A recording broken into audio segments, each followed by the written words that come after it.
आयोजित कृत्रिम बुद्धिमत्ता AI समिट दरम्यान देशाच्या जागतिक प्रतिमेला धक्का पोहोचवण्याचा प्रयत्न केल्याचा आरोप करत अक्कलकोट भाजपच्या वतीने काँग्रेस विरोधात आंदोलन करण्यात आले।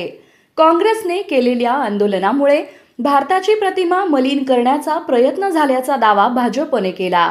कार्यकर्त्यांनी घोषणाबाजी करत तीव्र निषेध व्यक्त केला। यावेळी महेश बिराजदार यांनी आक्रमक होत काँग्रेसवर जोरदार टीका केली।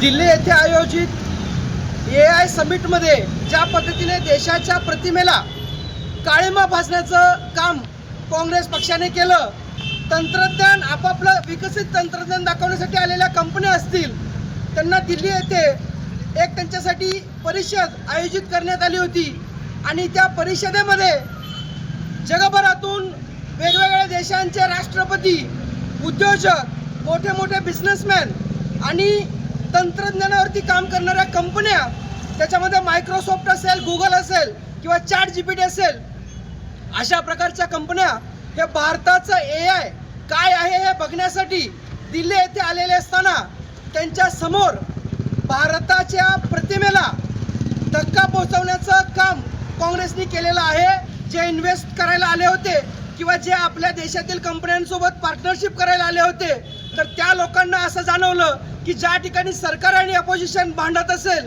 त्याच्यामुळं देशाच्या अर्थव्यवस्थेवरती याचं नुकसान होणार आहे। खूप मोठं नुकसान हे भारतातील स्टार्टअप कंपन्यांचं झालेलं आहे। खूप मोठं नुकसान हे भारताच्या प्रतिमेचं झालेलं आहे।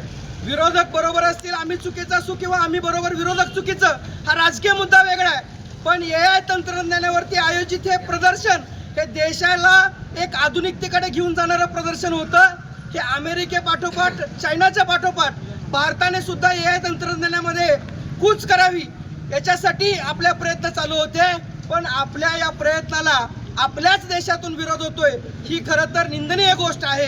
हे कृत्य जे काँग्रेसने अर्धनग्न होऊन आंदोलन करण्याचा प्रयत्न केला, खरं तर काँग्रेसने संपूर्ण भारताच्या समोर स्वतःला नग्न करून घेतलेलं आहे।